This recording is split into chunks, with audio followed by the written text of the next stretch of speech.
Tafsilu ashrin minhumu Jibrilu. Rincian yang 10 malaikat yang masing-masing diberi tugas oleh Allah Subhanahu wa taala. Yang pertama disebutkan di sini adalah Jibril.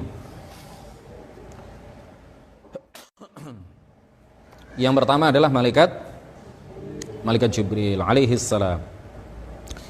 Bisa juga kita mengatakan Jibrail, ya. Bisa juga kita mengatakan Jibril atau Jibril, ya, atau Jibrail. Atau ada juga lughah-lughah yang lain, ya. Bisa juga disebut dengan beberapa pelafalan yang lain, dan itu semuanya benar secara bahasa. Tetapi yang paling terkenal adalah pelafalan Jibril atau Jibrail. Jibril ini adalah Ra'isul Malaikati wa Aminul Wahyi. Pimpinan seluruh malaikat itu adalah Jibril, dan beliau adalah Aminul Wahyi. Beliau adalah Amin Al-Wahyi. Beliau ditugaskan oleh Allah Subhanahu wa taala untuk menyampaikan wahyu kepada para nabi, kepada para rasul. Menurut satu pendapat, Jibril itu artinya adalah Abdullah. Menurut satu pendapat, jika dikatakan Jibril atau Jibrail, itu artinya adalah Abdullah, hamba Allah Subhanahu wa taala. Di dalam Sahih Ibn Hibban dari sahabat Abdullah Ibn Mas'ud radhiyallahu anhu, beliau berkata, qala sallallahu alaihi wasallam, Rasulullah bersabda, ra'aitu Jibril alaihi salam 'inda sidrati wa alaihi 600 janah. Kata Rasulullah, ketika Mi'raj aku melihat Jibril di dekat sidrah, di dekat Sidratul Muntaha. Sidratul Muntaha ini adalah sebuah pohon besar yang akarnya berada di langit yang keenam, kemudian dedaunannya, buah-buahnya, rantingnya, dahannya itu menjulang tinggi sampai ke atas langit yang ketujuh. Nah, di dekat Sidratul Muntaha ini, di dekat pohon Sidratul Muntaha, pada saat Mi'raj, Rasulullah Shallallahu Alaihi Wasallam melihat malaikat Jibril yang memiliki 600 buah sayap. Yantashru min rishihi tahwilud durri wal yaqut, yang berguguran dari sayap-sayapnya itu. Kalau sayapnya ayam itu terdiri dari apa itu? Bulu, ya. Ada bulu-bulunya. Dan di sini di hadis ini juga diterangkan bahwa malaikat Jibril itu memiliki 600 buah sayap. Di masing-masing sayap itu ada bulu-bulunya. Nah, dari masing-masing bulu itu berguguran tahawilud durri wal yaqut. Berguguran darinya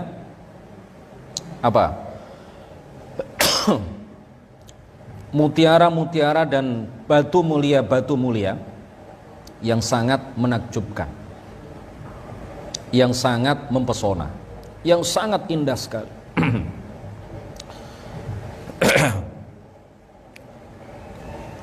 Kemudian di dalam sebuah hadis marfu' dari Ibnu Syihab bahwa Rasulullah Shallallahu Alaihi Wasallam suatu ketika beliau meminta Jibril untuk menampakkan bentuk aslinya. Suatu ketika Rasulullah memohon kepada Jibril untuk menampakkan di hadapan beliau bentuk aslinya. Faqala Jibril, innaka lan tutiq dzalika. Kemudian Jibril mengatakan kepada Nabi Muhammad, engkau tidak akan mampu melihatku dalam bentuk asliku. Engkau pasti akan kaget.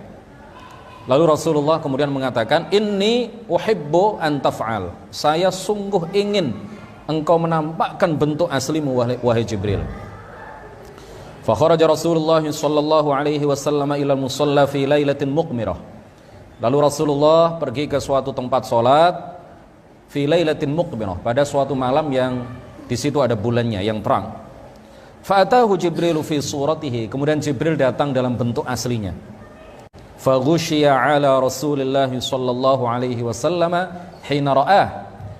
Lalu ketika malaikat Jibril menampakkan bentuk aslinya di hadapan Rasulullah sallallahu alaihi wasallam, Rasulullah langsung pingsan tak sadarkan diri.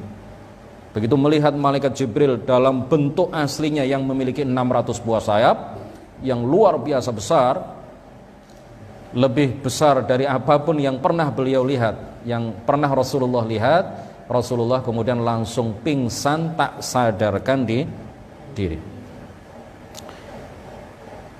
Tsumma afaqa, kemudian Rasulullah tersadar, terbangun dari pingsannya. Wa Jibril musniduhu, Jibril kemudian bersandar pada jasad mulia, badan mulia Rasulullah. Wa wadi'u ihda yadayhi ala sudrihi, dan meletakkan salah satu tangannya di atas dada Rasulullah. Wal ukhra baina katifaihi, dan tangan yang lain diletakkan oleh malaikat Jibril di antara pundaknya. Jadi yang satu diletakkan di atas dada beliau, tangan yang lain, tangan malaikat Jibril yang lain diletakkan dan memegang di antara bahu beliau di sini. Faqala Rasulullah sallallahu alaihi wasallam, lalu Rasulullah sallallahu alaihi wasallam bersabda, Subhanallah, Subhanallah, maha suci Allah yang tidak menyerupai segala sesuatu. Ma kuntu ara anna syai'an minal khalqi hakadha, saya tidak pernah mengira bahwa ada makhluk yang Allah ciptakan sebesar engkau wahai Jibril. Nah, Rasulullah ini melihat malaikat Jibril dalam bentuk aslinya itu 2 kali. Kali pertama beliau melihat di Mekah, langsung pingsan. Kali kedua beliau melihat malaikat Jibril dalam bentuk aslinya pada saat Mi'raj di dekat Sidratul Muntaha, seperti yang tadi sudah kami ceritakan.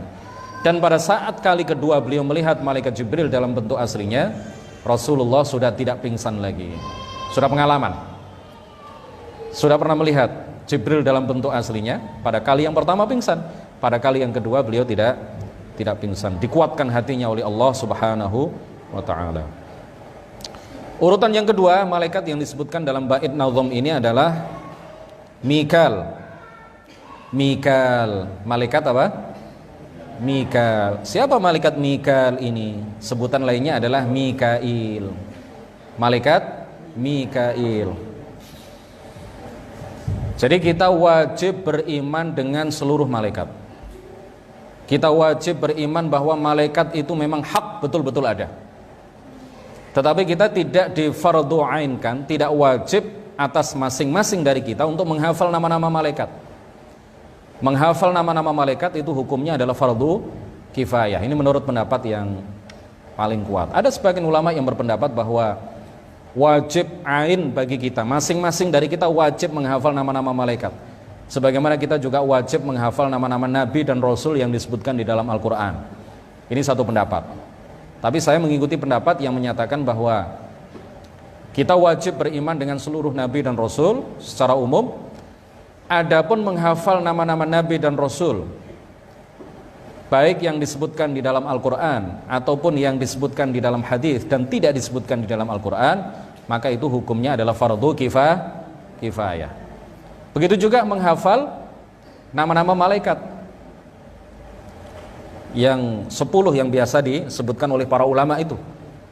Ini tidak fardu ain bagi kita, tetapi hukumnya adalah fardu kifayah. Artinya apa? Kalau sudah dihafal oleh sebagian umat Islam, maka gugur kewajiban itu dari sebagian yang lain. Tapi kalau kita hafal luar biasa bagus, karena fardu kifayah.